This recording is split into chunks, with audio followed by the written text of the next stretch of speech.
When I walked through the halls during the interview process when I came to the school, I particularly remember stepping into Mrs. Shochet's class.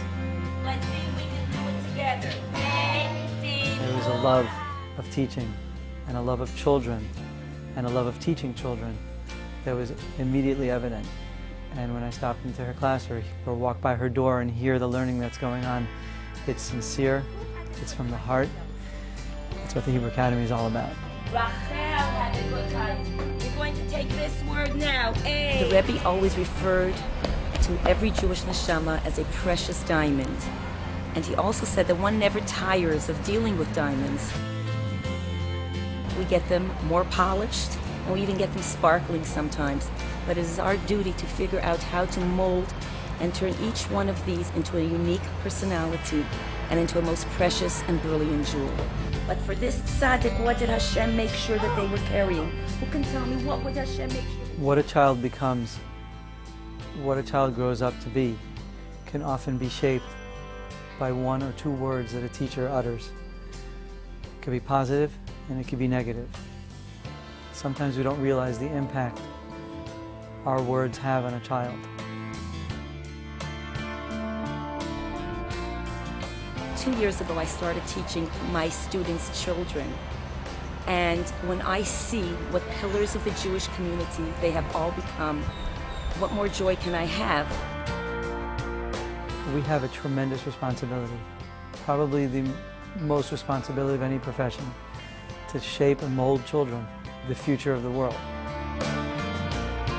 I've been here for a long time, 29 years.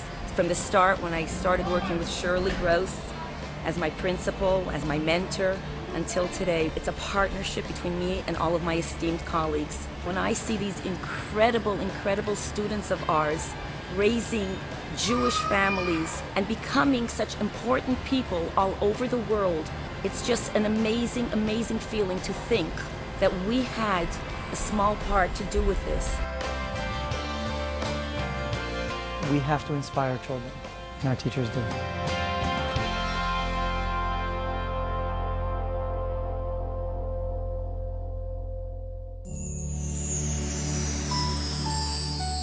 It says a lot about our honorees that they did not want to be honored tonight. It shows their humbleness, their humility, their sense that it's the school that needs to be spotlighted, not them, which makes it all the more reason why we need to honor them.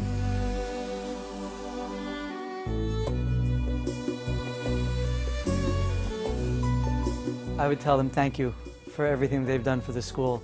When I arrived at the Hebrew Academy, Mark was my president, and I couldn't have asked for a better president.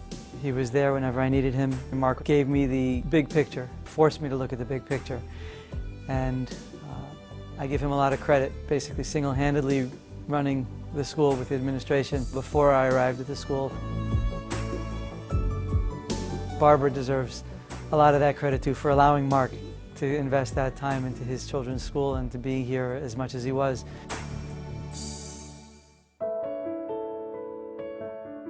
Russell and Ronali, what can I say? And of course, Bessie Galbert. They exemplify what the school is all about.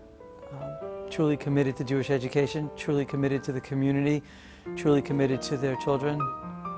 Their name is synonymous with Miami Beach, with Jewish Miami Beach, and for good reason. Their heart and souls poured into building the community and sustaining the community. South Florida owes a tremendous amount of gratitude to Russell and to Ronali, and of course to Bessie Galbert for getting this whole thing started and for entrusting the Hebrew Academy with all of her grandchildren, and we are looking forward to welcoming her great-grandchildren to the school.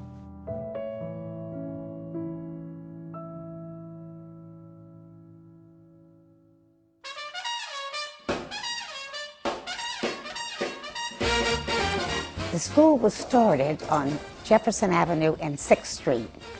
And I'm very happy to say that Jaime and I were one of the first ones who helped to form the school. We were there from the very beginning, and I suppose I'm about the oldest honoree that you've ever had.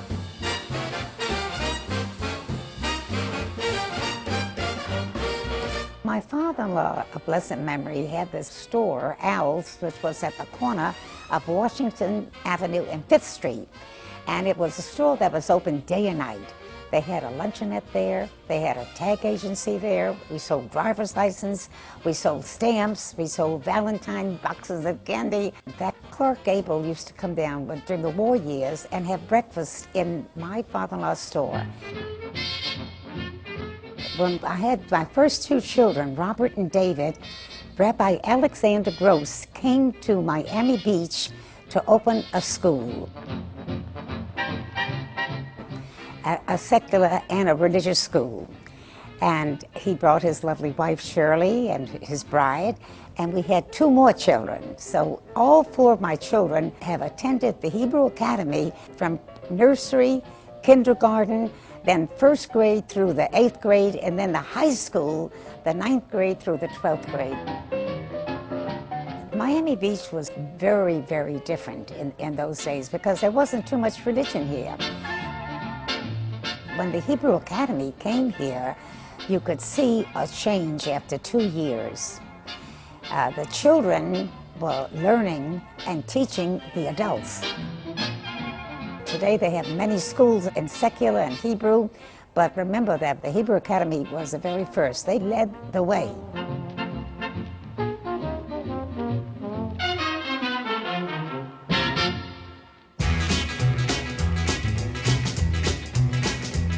I've been waiting in school all day long, waiting on the bell to ring so I could go home. I remember as a child, probably around 50 years ago, attending the Hebrew Academy at 6th Street and Jefferson Avenue. It was a very different time in Miami Beach. It was a very small community, and you knew everybody. You knew the grocery store, you knew the bakery, you knew the gas station. It was such a small community that even at the early age of 5, 6, and 7 years old, you would go to school on your own.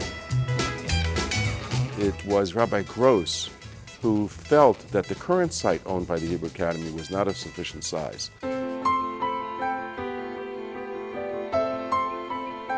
We were all together as one family trying to create a day school, a Hebrew day school, to marvel any other day school in any other part of the world. And as such, every rabbi in the community was firmly behind the Hebrew Academy. So we had the opportunity to swap land with the city of Miami Beach, and with that opportunity came the creation of 2400 Pine Tree Drive.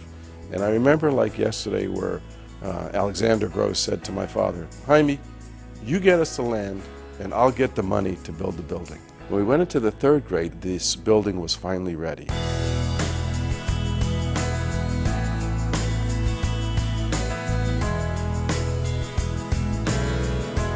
I remember walking down Washington Avenue with the flags flaring and with the bugles humming, and we were carrying a Torah, and it was just the most incredible experience because we walked every single student from 6th and Jefferson Avenue to Washington Avenue, and then from Washington Avenue to the new property. It was just a feeling of beauty and strength and an opportunity to create an alcove of outstanding Hebrew education and an opportunity to create what is today the Hebrew Academy.